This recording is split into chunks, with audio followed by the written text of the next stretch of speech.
Hi, ik ben Helen en ik woon in Nederland. Ik wil heel graag met jullie de 90-10 medbed ervaring met jullie delen. Deze technologie is op mijn pad gekomen door middel van dat iemand anders mij erop heeft gewezen. In een Telegram groep waar ik in zat. En ik wist daarvoor al dat ze met deze technologie bezig waren, maar dat het nog niet beschikbaar is, zeg maar, voor de mensheid. Uh, dat is zich dus nu aan het manifesteren. Maar de technologie, de 9010 met bed, was heel anders dan dat ik had gezien op andere filmpjes. Omdat het echt fysiek ergens waar je aanwezig moet zijn en dat je dan op die bedden kon liggen om je lichaam te helen. Uh, maar dit was dan net even iets anders. Door middel van een soort hologram, wat dan gewoon thuis op je bed, zeg maar, geplaatst wordt. En dat je gewoon dan je lichaam op wat voor vlakken of klachten kan helen. Dus ik dacht echt van, wow, wacht, dit wil ik heel graag. Ik wil me hier helemaal open voor stellen. Ik geloof echt in deze technologie, dus ik de hele site doorgelezen, uiteindelijk me aangemeld.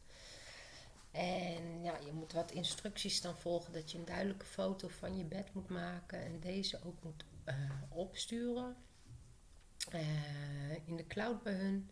En op het moment dat je hem dan zeg maar downloadt, en hij is complete, dan is in principe de medbed gereed en kan jij op je bed gaan liggen en hem activeren. Nou, ik ben op mijn bed gaan liggen en uiteindelijk ging ik de medbed activeren door middel te zeggen 90-10 medbed. Er gebeurde niks. Ik denk oké, nou maakt niet uit. Blijf gewoon liggen. Nog een keer 90-10 medbed. En er gebeurde helemaal niks. En ja, ik had zeg maar op de site het filmpje gezien. Hoe dat dan in zijn werking ging, was dat je ook echt iemand op je bed zag liggen. En dat dan, als je hem activeert, dat er ook zo'n soort hologram van het bed over je heen komt. Dus dat had ik eigenlijk een beetje verwacht. Maar dat gebeurde helemaal niet. Dus ik denk, nou weet je, misschien dat ik heb nu 2 keer gezegd dat ik moet zeggen nu van scan my body. Want dat moet je dan zeggen, want dan gaat het bed jouw hele lichaam scannen om te kijken waar je ongemakken of klachten hebt zitten. Nou, dat had ik dus een aantal keer gezegd en er gebeurde ook helemaal niks. Ja, ik was best wel teleurgesteld. Maar goed, ik dacht van, weet je, blijf gewoon liggen. Blijf gewoon in het proces. Misschien werkt het op een hele andere manier. Ehm, het is goed.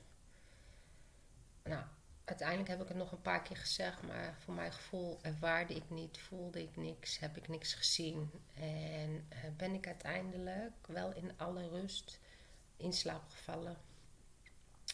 Ik heb die nacht ook echt een hele rare droom gehad, een soort van nachtmerrie. Dus dat was me wel heel erg bijgebleven. Maar volgende dag opgestaan en ja, eigenlijk helemaal niks.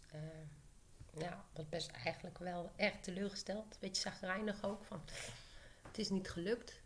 Maar goed, ik geloof heel erg in deze technologie. Echt vanuit mijn hart. En ja, er zal wel een goede reden voor zijn waarom het niet heeft gewerkt. Ik heb ook contact dan met jullie, de 9010, met het team. Heb ik ook mijn comments gezet onder andere mensen hun filmpjes op YouTube. Want dat is ook echt de reden wat voor mij heel erg geloofwaardig overkomt. Juist door andere mensen hun ervaringen met de medbed dacht ik van, dit kan niet gelogen worden. Je moet wel een hele goede actrice of acteur zijn om hierover te liegen. Je gelooft erin of je gelooft er niet in. En ik geloof erin. Alleen ja, was het gewoon heel erg jammer dat het niet werkte gelijk. Ik heb ook gecommuniceerd en uiteindelijk ben ik ook doorverwezen weer terug naar de site van waarom het niet werkte. Dat heb ik allemaal doorgelezen. Maar ik heb wel het gevoel dat het echt wel wat voor mij is. Maar dat het waarschijnlijk een andere reden is. Dat het misschien te maken heeft ook met bewustzijn. En inderdaad, iedereen is in een spirituele reis, zeg maar, heeft zijn eigen spirituele reis en zijn eigen tempo en zijn eigen bewustzijnsgraden. Dus waarschijnlijk heeft het daar maar mee te maken. Maar goed, uiteindelijk heb ik wel aangegeven dat ik dus wel echt teleurgesteld was. Maar goed, dat heb ik ervaren, dat heb ik genomen, dat heb ik laten zijn. En aangegeven van ja, dat ik eigenlijk echt nog wel een kans zou willen om toch nog een keer te proberen. Nou, vervolgens kreeg ik de volgende dag een mailtje van deze organisatie.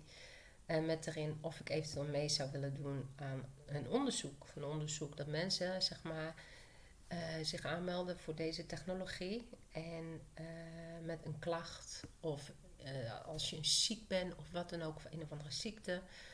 Zodat je eigenlijk een soort videoblog wekelijks maakt en dat dan publiceert op YouTube. Zodat mensen ook echt kunnen zien van wow, het werkt. En ja, ik dacht, dit wil ik doen. Ik wil heel graag een voorbeeld zijn voor de mensheid. Juist om het vertrouwen te winnen, maar ook het bekendmaken van deze technologie. Mensen zijn natuurlijk wantrouwig, want dit soort dingen zie je alleen in science fiction films. En ik begrijp dat mensen denken van wow, nee.